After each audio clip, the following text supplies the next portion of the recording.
Welcome back to AIM Research. This event is hosted by the Center for Academic Innovation and aims to act as a center for conversation, inspiration, and research to inform educational innovation of all kinds. If you have ideas for people we should invite to come join us for one of these, please do send them my way. This will be a monthly speaker series going forward with an agenda for the winter semester live on our website. You can check out all of Academic Innovation's events at ai.umich.edu/events.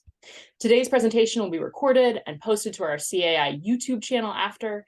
Please feel free to submit clarifying questions to our speaker throughout the presentation, but then at the end, either raise your hand, unmute, or drop questions in the channel so we can have an awesome conversation. I am so excited to welcome Marissa Thompson to speak with us today. Dr. Thompson is an assistant professor of sociology at Columbia. She received her PhD from Stanford University in 2021 and completed a postdoc fellowship here at Michigan before joining Columbia in 2022. Her research focuses on the causes and consequences of racial and socioeconomic inequality, with an emphasis on understanding the role of education in shaping disparate outcomes over the life course. Marissa's current research investigates parental preferences regarding school segregation, the causal effects of first-dollar scholarship policies on college access, and the role of genetic ancestry tests in racial boundary-making processes. She employs both descriptive and quasi-experimental research methods using large national data sets, administrative data, and novel survey experiments. Marissa, the stage is yours. Thanks so much, Kate. And hi, everyone. It's really great to be here with you today. I'm really excited to virtually be back in Ann Arbor. I'm from Ann Arbor, and then, as Kate said, did my postdoc last year at Michigan. So I'm very excited to be virtually joining you today. I'm just going to take one quick second to share my slides, and then we'll be able to get going. Let's see. Oops.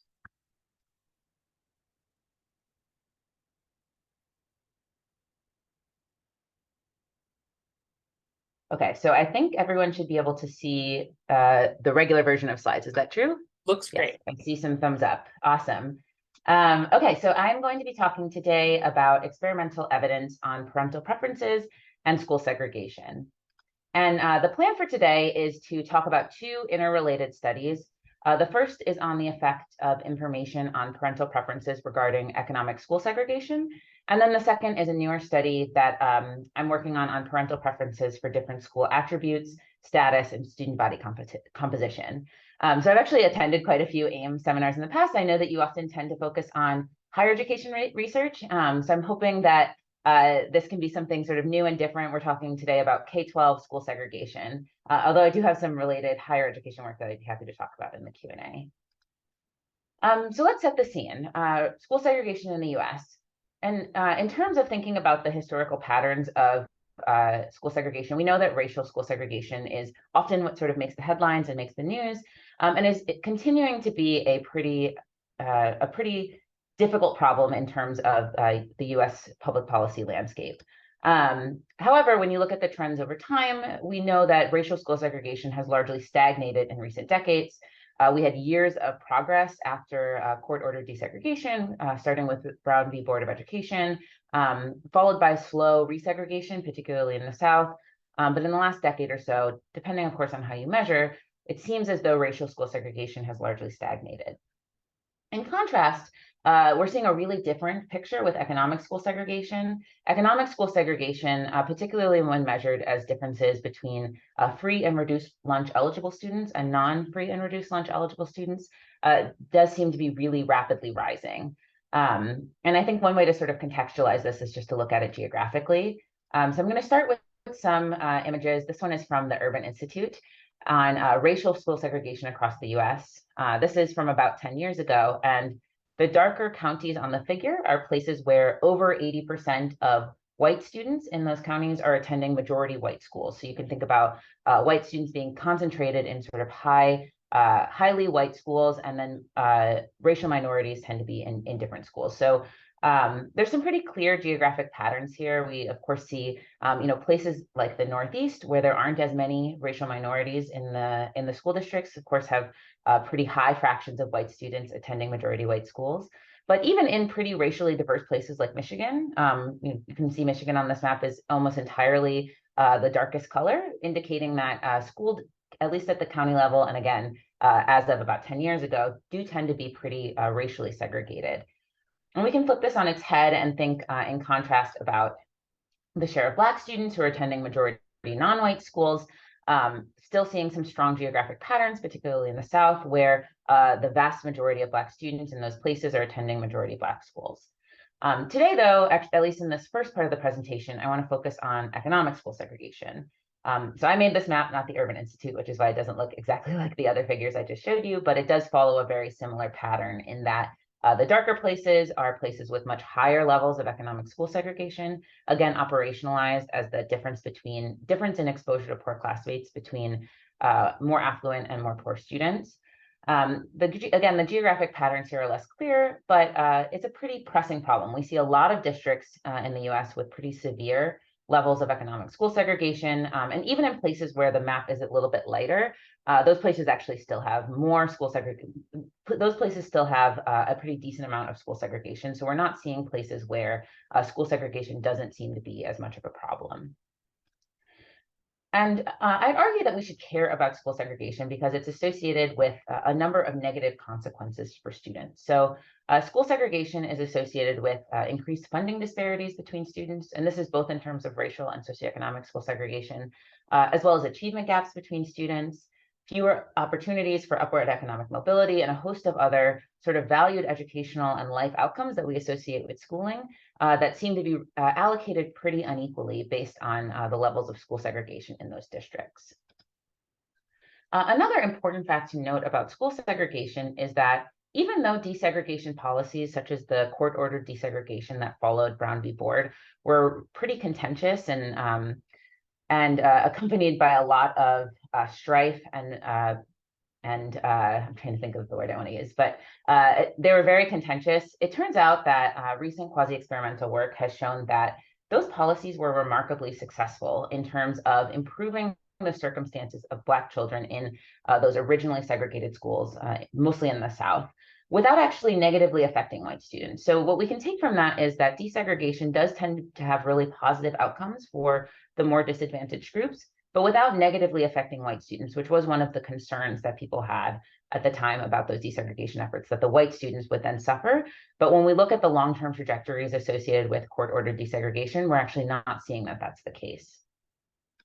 However, in the last 15 or 20 years, we've largely shifted from a policy landscape that focuses on policies to reduce school segregation to one that focuses on parents to choose their own children's schools, but then also we expect parents to shape the landscape of school segregation through the choices they make. So we don't have very many school districts in the country that are still under court-ordered desegregation, and we're largely just allowing parents and families to choose their schools and hoping that they don't do so in a way that creates a lot of school segregation.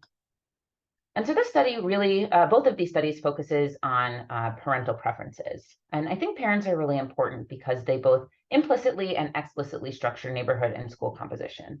And what I mean by that is that they may sort of implicitly structure school segregation by choosing neighborhood to live in neighborhoods that are more affluent, which might be sort of correlated with the types of school attributes like high test scores, and then that might lead to more economic or racial school segregation.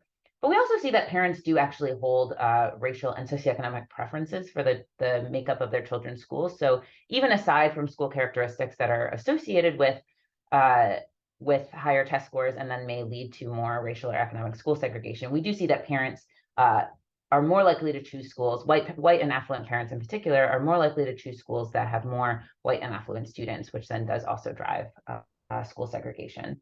Another important thing to note is that between district segregation accounts for about 2/3 of overall school segregation. So just the fact that people tend to live in very different school districts affects a large portion of the school segregation that we see. But that does leave about 1/3 of school segregation left to within districts. So school district assignment, different neighborhoods within the same school district, which means that within district choices and preferences do actually matter for how we think about school segregation. Okay, so that was a very quick and brief overview of just the landscape of school segregation and parental preferences and why I think that we should care about these things. And now I'm going to talk about these two interrelated studies. So the first is on the effect of information on parental preferences regarding economic school segregation.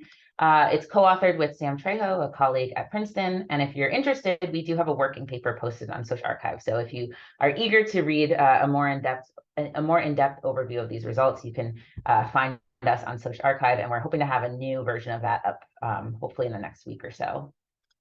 And this study focuses on broadly on this area of research on perceptions of inequality. Americans tend to have largely inaccurate and actually overly optimistic views of inequality across a number of domains. So people tend to think that there's less income inequality than there really is. They overestimate racial progress since the civil rights era. They tend to have rosier pictures of the test scores associated with their own school districts, and so on and so forth. So people do tend to have pretty inaccurate views of just how unequal our society is.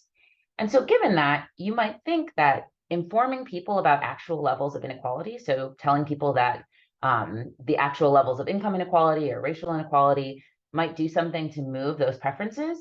But we've actually seen from prior research that there's pretty mixed evidence on the efficacy of information on moving beliefs and preferences. So there are some cases and some studies that I'm happy to talk about more in the Q&A that show that information about inequality increases concerns and preferences for policies to reduce inequality because respondents were unaware of inequality levels. So correcting misunderstandings or misbeliefs about inequality might actually move individuals' preferences toward redistribution, for example. But there's also just as many studies on the other side that show that information actually, in some cases, does very little to change preferences. So pretty mixed evidence overall in this larger body of research on the efficacy of information to change preferences and beliefs.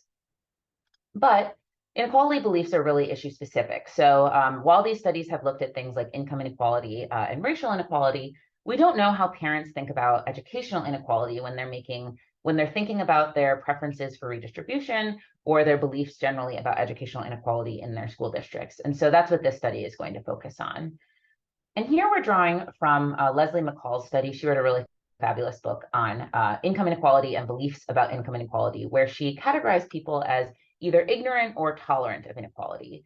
And so I'm going to draw from that, and I'm happy to talk about this more in the Q&A as well. So under these two competing theoretical avenues, we might think that if parents are ignorant of inequality, then information would then increase their concern. So if the only thing that's holding people back from being more concerned about inequality is just a lack of information or misbeliefs about the extent of the problem, then an information treatment would increase their concerns about inequality and would then maybe change some of their policy preferences around school segregation.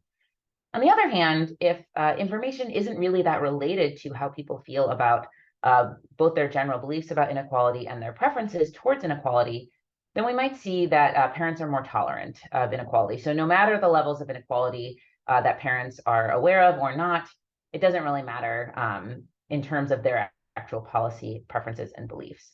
And the reason why it's important, I think, to distinguish between these two things is that they have very different policy implications. So if information does increase parents' concerns about local educational inequality, then an information campaign that's really with parents really at the center of that is something that could meaningfully be expected to reduce school segregation.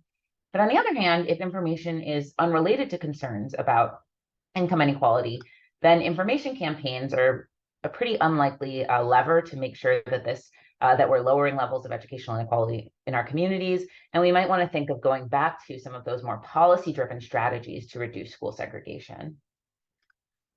And then I quickly want to touch on some terminology before I get into the data and methods. So I'm going to talk both about beliefs and preferences. By beliefs, here I just mean how people think about the level of school segregation in their district. So whether it's a lot, a little, or somewhere in between.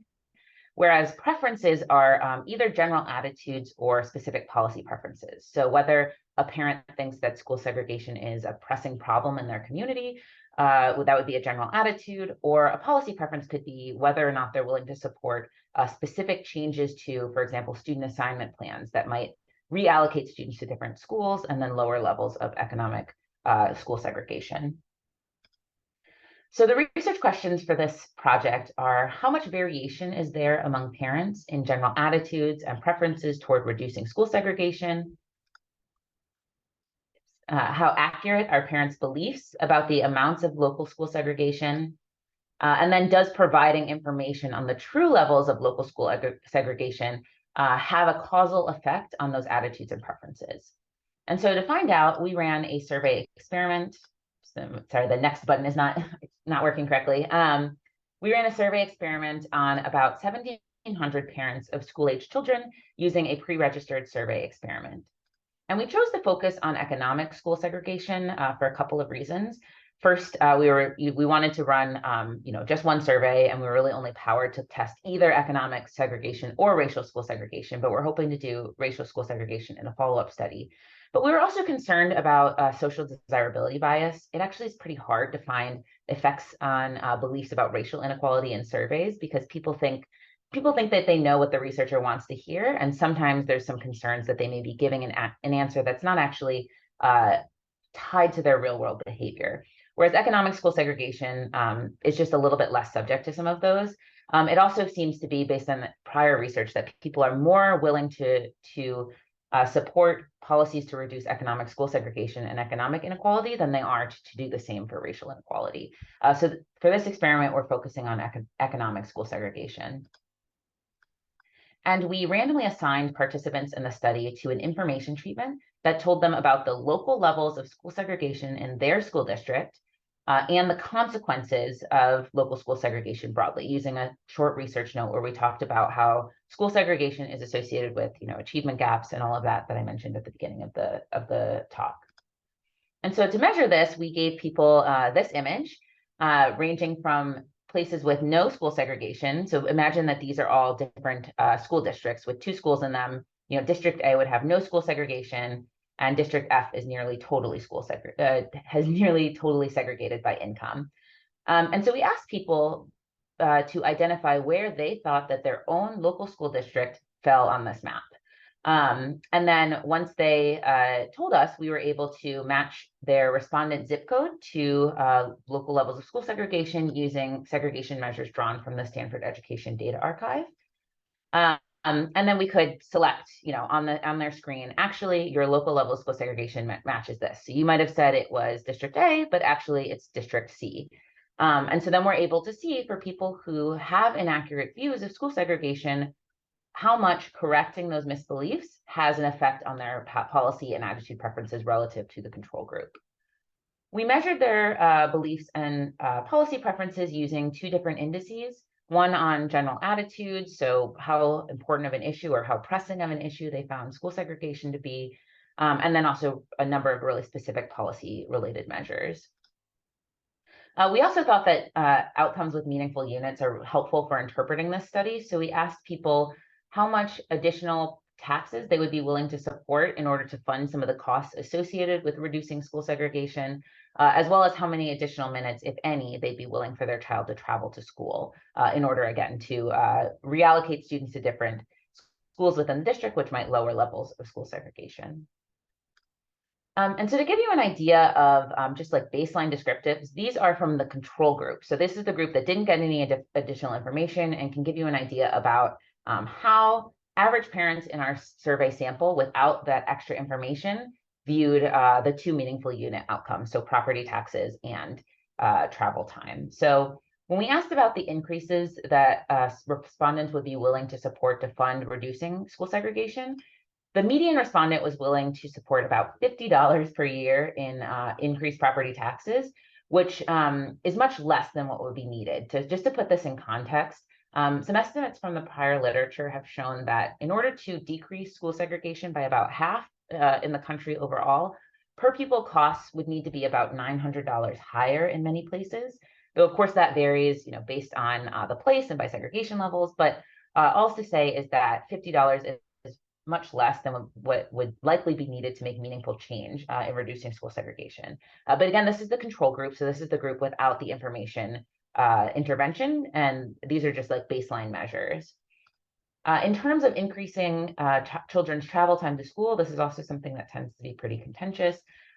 We found that the control group, the median respondent, was willing to support about 3 minutes of additional travel time to go to school. And so I don't actually have any national estimates of how much travel time the average child would need to change in order to perfectly reduce school segregation, although I do think that would be a really interesting study. But I think we can assume that 3 minutes is likely much less, again, than what would be needed to reduce school segregation. And there's some really interesting studies, mostly again on this issue of racial school segregation, which of course is quite contentious in the context of busing and desegregation. But a lot of studies have found that parents who, even in theory, support school desegregation, tend to want other people's kids to be the ones doing the traveling as opposed to their own kids. So that's a problem that we face pretty persistently within education policy when we're thinking about how we could possibly change attendance boundaries to reduce school segregation. So these are some of the results in terms of the accuracy of people's beliefs about the levels. So again, we have these 6 bin levels of school segregation, from more segregated places to less segregated places. And this is the distribution of actual levels of school segregation of the people in our study. So, about 18% of the parents in the sample live in a district that resembles most closely District A. But this is what parents told us and when they were guessing. So parents have pretty, as you can see, inaccurate beliefs about how much segregation they have in their district. Honestly, it ended up being basically no better than a random guess.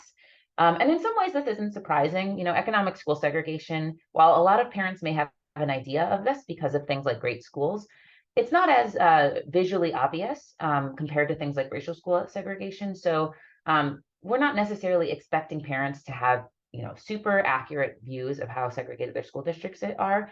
And our experimental results should be valid no matter what. So even if parents have really inaccurate views of their results, then we should see that if the information treatment has any effect on those beliefs and preferences, which I'll get to in a minute. This is the same information, but presented a different way. So we see that a large fraction, about 11% of parents, overestimate by 3 bins or more. About 14% underestimate by 3 bins or more. But about 17% actually get it right. So this is the difference between perceived and actual segregation. We see that a decent fraction get it right, but we also have a pretty wide dispersion of people who didn't quite get it right. And then finally, I want to talk about the treatment effects. So again, we have these 4 outcomes. We have general attitudes, we have policy preferences, willingness to support tax increases, and then additional travel time to school. And I'm going to split this into those who underestimated relative to those who overestimated. So starting with the underestimators, we see that given that all of these confidence intervals overlap with 0, we don't actually see any treatment effects of the information treatment on outcomes. So for those who underestimated the local level of school segregation, receiving tailored information that school segregation in your district is actually a little or much worse than you thought doesn't seem to move any general attitudes, policy preferences, tax increases, or additional minutes. The same is also true for the overestimators. So across all of these metrics, we're basically seeing no treatment effects. So even though parents have pretty inaccurate views of local school segregation, correcting those misperceptions is not something that seems to be a useful or I guess effective policy measure in order to change policy preferences and beliefs. So people have these views basically no matter how much inequality there is in their districts. So in summary, we find that parents have pretty inaccurate views of local economic school segregation, but that information is basically an unlikely lever to change those opinions.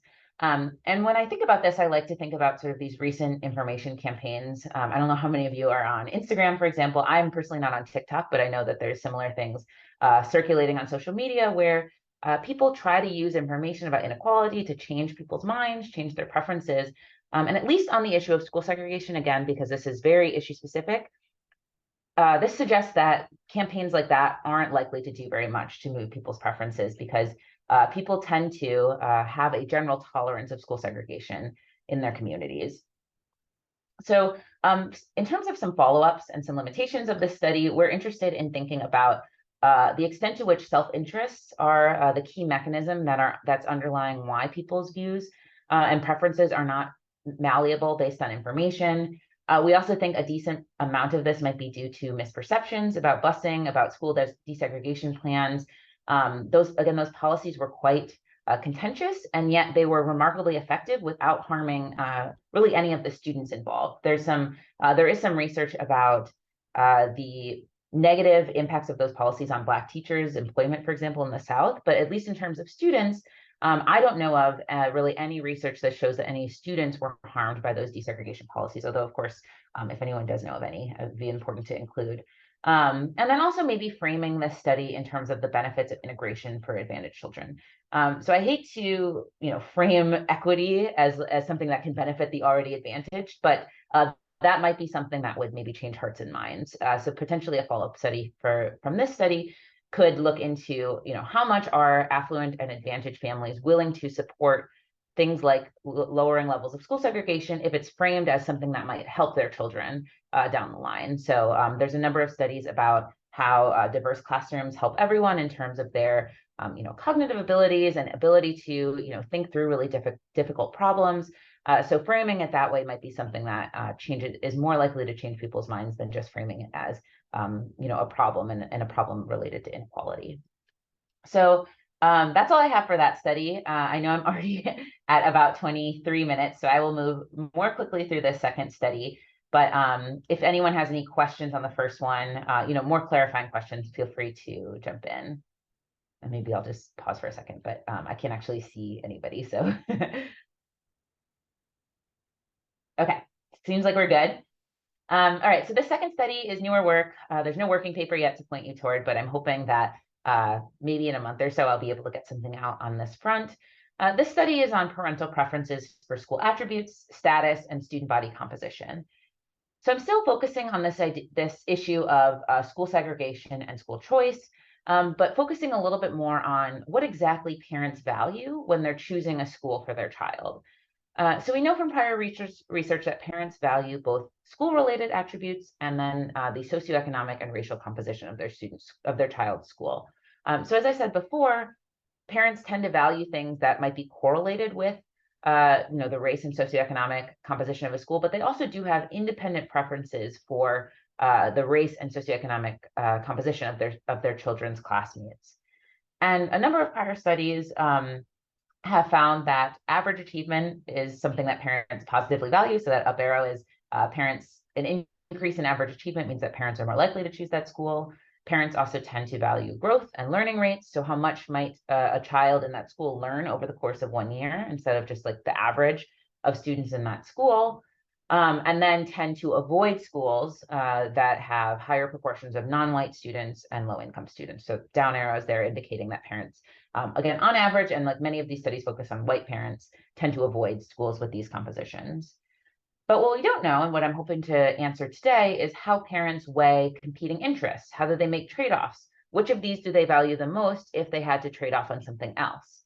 And the reason why I think this is important is because there's been I can't really call this a shock to the system because it's been around for about 10 years now, but certainly when it was introduced, it was a shock to the educational landscape system because great schools, as you can see here, provide a lot of information that was not previously available to parents. And so for those of you without children, Great Schools is a website where you can go and look for basically all public schools in the country, a number of ratings. So they have an overall rating, test scores, ratings on student progress, which are those learning rates, how much students learn in one school year. And then more recently, they have also introduced a measure of equity, which is how well, it's sort of a composite measure of how well schools serve disadvantaged students. And disadvantage seems to indicate both race and SES in sort of a composite measure relative to other schools in the state.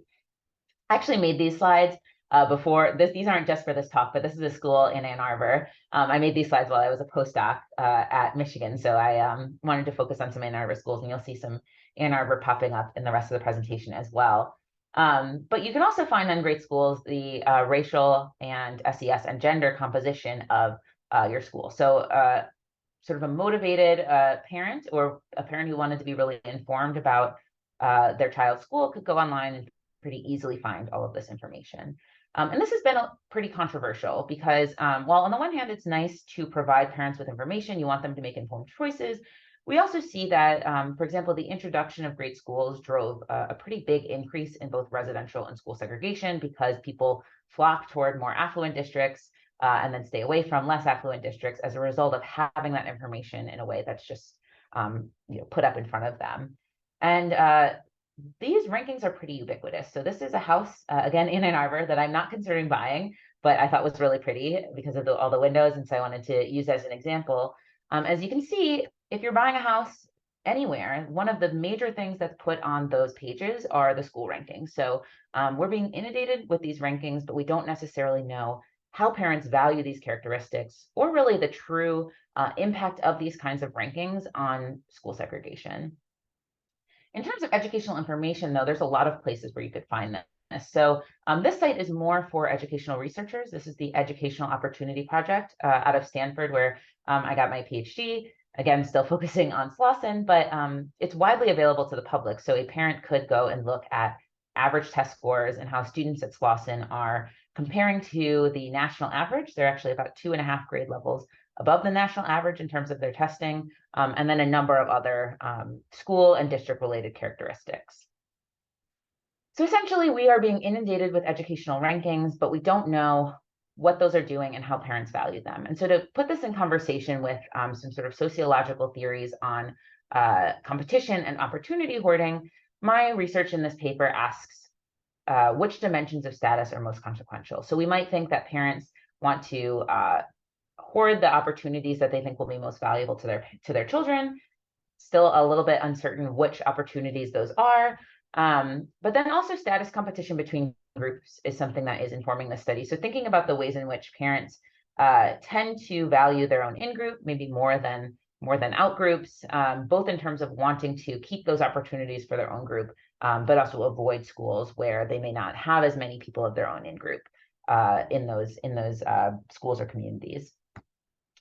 In addition, I'm really interested in that new equity measure that I brought up at the beginning. That is something that is only a few years old on great schools, but we don't really know how parents view it. We don't know if parents have positive preferences for equity or if they actually avoid schools with more equity. And you could think about it in two ways. You know, there are advantaged families who are using these portals and using these resources who may see equity as a negative trait about a school. They might think, well, if everybody's being treated equal, or if the school actually privileges disadvantaged students, then my advantaged child might be harmed by that. But on the other hand, we may see equity framed as something positive. So I wanted to see basically how do parents think about equity when they're making choices for their children. So that leads me to my research questions. How do parents weigh status, learning, equity, and school composition when making choices? And then how might these choices vary by race and SES? Which brings me to another survey experiment, this time on 1,800 parents who were participated in a forced choice experiment with 2 different schooling options, and those school attributes were randomly assigned. So they were picking between 2 schools with randomly assigned attributes and school compositions, which then allowed me to back out basically preferences for all of those things.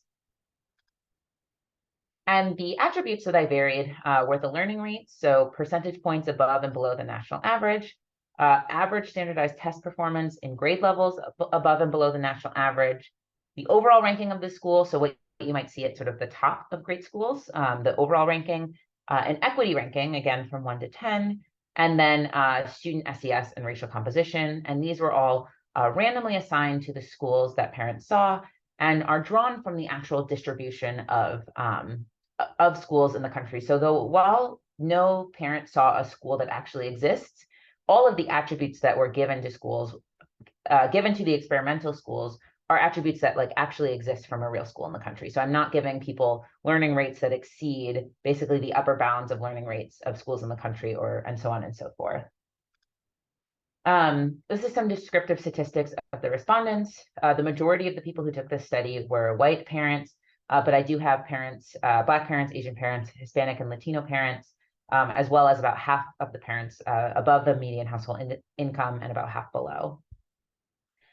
Okay, so going into the results, I'm going to walk you through this figure. So these show the average marginal effect of a 1 standard deviation increase in any of the given attributes on parents' likelihood of choice, conditional, and everything else. So what that means is, I'm not actually sure if you, I think you might be able to see my mouse.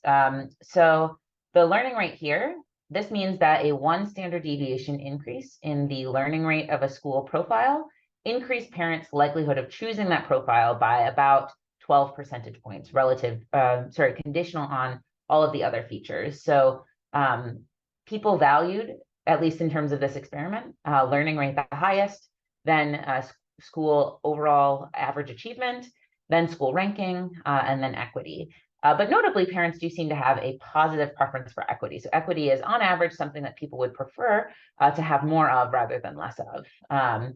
And then this matches some prior studies as well. We see that parents, on average, are less likely to choose a school if it has more low-income students relative to fewer low-income students. And then these are all relative to white students as the reference group. So less likely to choose a school with more Black students, Hispanic students, or Asian students relative to a school with more white students. And this is, again, overall, mostly reflecting the preferences of white parents because they make up the bulk of my sample, but this is the overall preferences of parents. But we can also think about this differently by race. So I'm going to start again with the preferences of white parents, which pretty closely follows the preferences of the aggregate. And then I'll bring in the preferences of Asian parents. So it's a smaller group, so I have wider confidence intervals here, but you can see that for the school attributes, these largely follow the same preferences as in the aggregate and for white parents. We see a little bit less of more of a negative preference for low-income students by Asian parents, although again, pretty wide confidence intervals. And then some positive preferences for Asian students, but again, overlapping with zero. So not statistically significant, but suggestive at least of some in-group preferences by Asian parents while still avoiding other racial groups. Black parents are very similar, following very, sorry, I clicked it by accident. Let's go back one.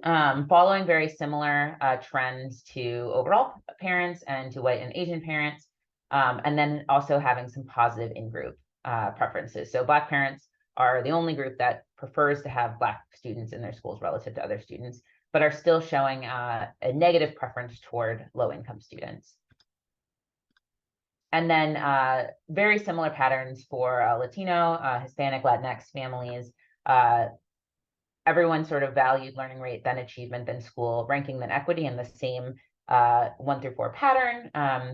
But the more mixed results by Latino and Hispanic parents in terms of their preferences for low-income students and students of different races. We actually see no real income preferences because it's very close to zero, and those confidence intervals are overlapping with zero. And then maybe some suggestive evidence here of a positive preference for more Hispanic students, but quite close to zero and not statistically significant. And then I thought there may have been differences by income. I think it's important to show them, but I'm seeing largely similar patterns for parents who are from families above and below the median household income. So I actually don't know that I have time to get into this. So I'm just going to say that there are a lot of trade-offs between these measures that are interesting. I'm happy to come back to this if people want to see more.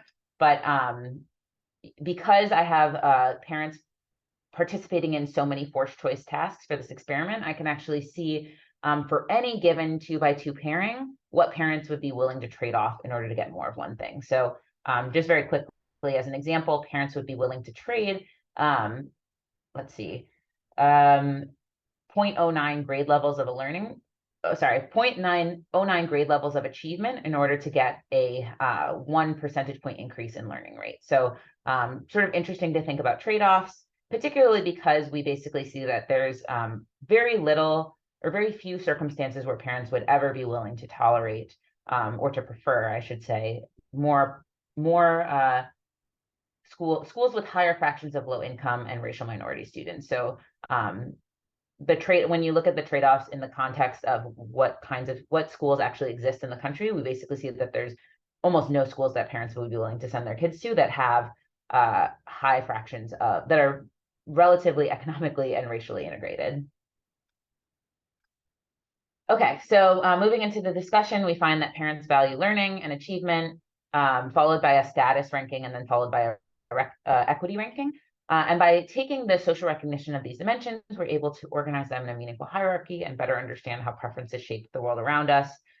We see that parents avoid low income and non-white students as well, but those negative preferences by income and race seem to be less strongly held, and by that I mean the average component marginal effect is smaller than the positive preference associated with the school attributes. So that's at least something a little bit heartening.